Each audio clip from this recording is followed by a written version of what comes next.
మళ్ళీ వస్తాను. అంకం చౌదరి గారు, అసలు సాయి కృష్ణ వ్యవహారంలో సాయి కృష్ణను పోలీస్ స్టేషన్కి తీసుకురావాల్సినటువంటి పరిస్థితులు ఏమొచ్చినాయి?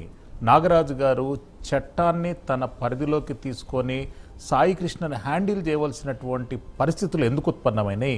ఇది అంటే మనం ఒక అమరావతి నగరంలో ఉన్నామా, ఒక అభివృద్ధి చెందుతున్నటువంటి విజయవాడ పరిసర ప్రాంతాలలో ఉన్నామా? కృష్ణలంక అనేటటువంటిది ప్రతిదానికి కూడా ఒక సెంటర్ ఆఫ్ అట్రాక్షన్గా ఉన్నటువంటి ప్రాంతం. ఆ ప్రాంతంలో ఇట్లా ఆటవిక న్యాయం జరగడాన్ని ఎట్లా చూడాలి? సార్ శ్రీశైలం గారు, ఇక్కడ గుర్తుపెట్టుకోవాల్సిన అంశం ఏంటంటే సిఐ నాగరాజు అయినా ఇంకోళ్ళైనా ఇవాళైతే కొత్త కాదు లాకప్ డెత్లు కావటం అనేది. ఇవాళైతే లాకప్ డెత్లు నేను కూడా చాలా చూసినాను, కానీ అట్లీస్ట్ డెడ్ బాడీ అవైలబుల్ గా ఉన్నటువంటి దానికి వస్తున్నాను. ఇంత వివాదానికి కారణం కావటం ఏంటంటే మనిషి ఎక్కడ ఉన్నాడో తెలియదు. ఎస్, అంబటి రాంబాబు గారు కావచ్చు, వేరే వాళ్ళు కావచ్చు, బయటకు వచ్చేసి మళ్ళీ ఇంకొక ఈ మధ్య మాజీ న్యాయమూర్తి గారు వీళ్ళందరూ బయటకు వచ్చేసి రకరకాల కథనాలు అల్లుతున్నారు. పోలీస్ స్టేషన్లో ఏం జరిగింది పిన్ టు పిన్ నాకు తెలుసు, నా దగ్గర ఉంది అని చెప్పిన వ్యక్తి అంబటి రాంబాబు గారు. ఎస్, ఆయన ఒక న్యాయవాది. అన్ని వివరాలు ఆయన దగ్గర ఉన్నప్పుడు న్యాయస్థానానికి ఆయన ఎందుకు వెళ్ళట్లేదు? ఫస్ట్ ఒక విశ్లేషకుడిగా, ఆంధ్ర రాష్ట్ర పౌరుడిగా నా యొక్క సందేహం.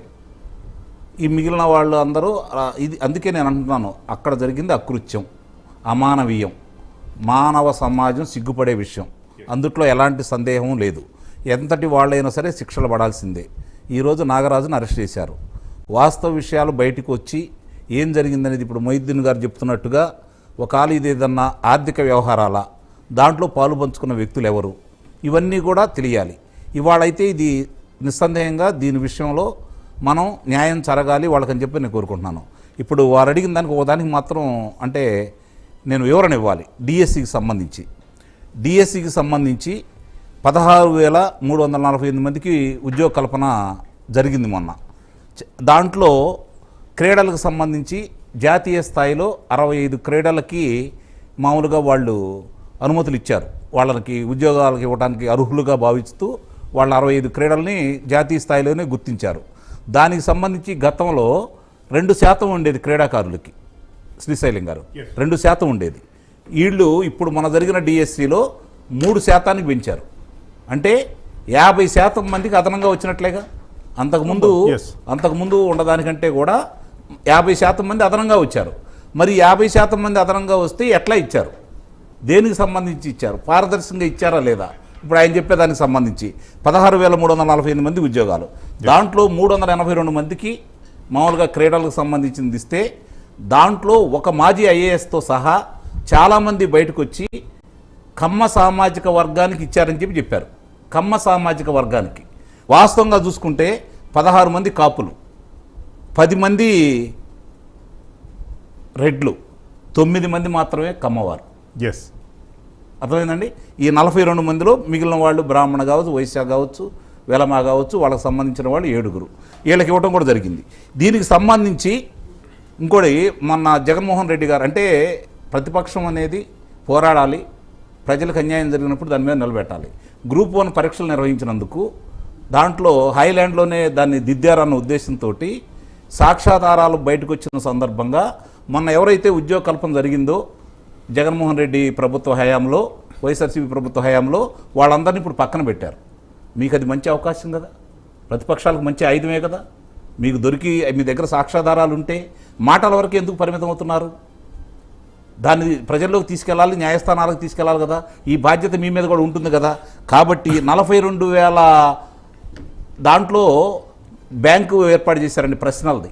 42,000, 1 కాదు 2 కాదు, 42,000 బ్యాంకులు చేశారు. 30,000 గ్రీవెన్సీ జరిగింది.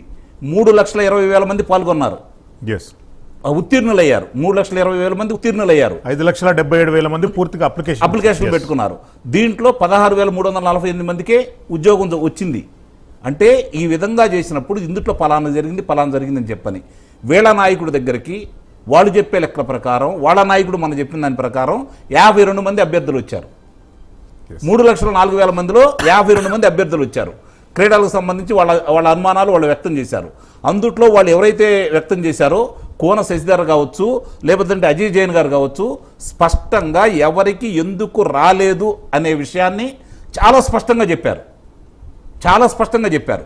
దాని మీద మీరు న్యాయస్థానానికి వెళ్ళొచ్చు, కానీ మీరు వెళ్ళరు, మాట్లాడుతూ ఉన్నారు. మీకు మంచి అవకాశం ప్రతిపక్షాలుగా ఈరోజు మీరే ప్రతిపక్షం. ఇక్కడ మీ అతను ప్రతిపక్ష హోదా ఇచ్చారా లేదా తీసేస్తే ఆంధ్ర రాష్ట్రంలో కూటమికి మీరు ఒక్కళ్ళే ప్రత్యామ్నాయం. మీరే దాని గురించి మాట్లాడుకోవాల్సింది. ఈరోజు ఎవరైతే ప్రతిపక్ష నేత కావాలని కోరుకుంటున్నారో మీ 11 మంది శాసనసభలోకి వచ్చేసి శాసనసభలో మీరు శాసనసభ ఏర్పాటు చేయండి. రేపు శీతాకాల సమావేశాల్లో వాళ్ళు ఏర్పాటు చేస్తూ ఉంటున్నారు. మీరే వాళ్ళకి ఒక సవాల్ విసిరి శాసనసభ ఇప్పుడు మీరు ఏర్పాటు చేసేయండి, తర్వాత కాదు, దీని మీద మాట్లాడదామనే మంచి అవకాశాన్ని మీరు ఎందుకు మిస్ అవుతున్నారు?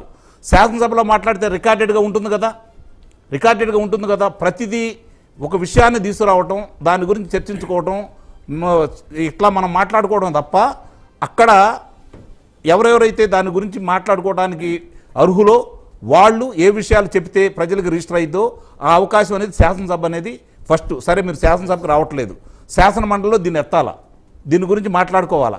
ఇప్పుడు మీకు మంచి అవకాశం కాబట్టి శాసనసభకు కూడా మీరు రావాలి.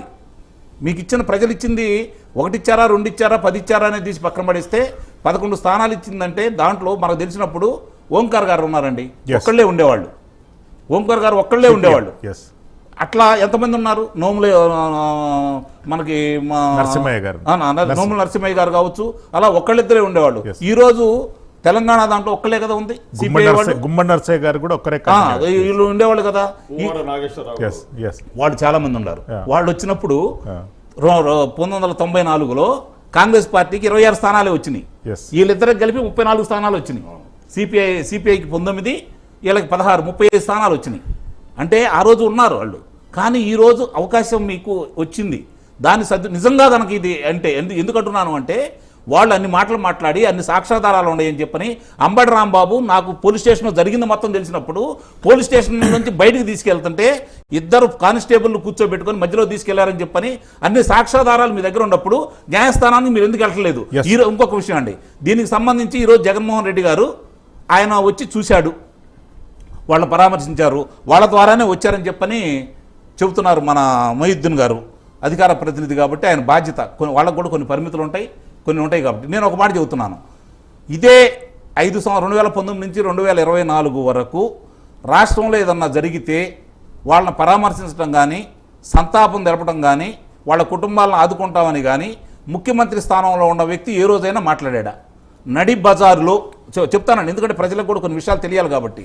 నడి బజారులో సుధాకర్ అనే డాక్టర్ని పెడరెక్కలు విరిచికట్టి ఆ పని కూర్చోబెట్టినప్పుడు దాని గురించి స్పందించలేదు. అతను చనిపోవడానికి కారణమయ్యారు. నా అక్కని ఎందుకు వేధిస్తున్నారని చెప్పని అమర్నాథ్ గౌడ్ అనే అతను రేపల్లె నియోజకవర్గంలో ప్రశ్నించినందుకు అతనికి దహనం చేశారు. అతన్ని నోట్లో గుడ్డలు గుక్కి. తోట చంద్రయ్య అనే అతను పల్నాడు ప్రాంతంలో నడి బజార్లో గొంతు కోశారు. నేను అనేది ఏంటంటే ఇది రాజకీయ కక్షలు, ఒక పార్టీకి అంటగట్టాలనే ఉద్దేశం నాకు కూడా లేదు. కానీ వాళ్ళు ఆంధ్ర రాష్ట్రంలో పౌరులే కదా, ఇలా లెక్కేసుకుంటూ ఉంటే చాలా మంది వాళ్ళు ముఖ్యమంత్రి స్థానంలో ఉన్నప్పుడు ఏ రోజైనా బాధ్యత తీసుకున్నారా?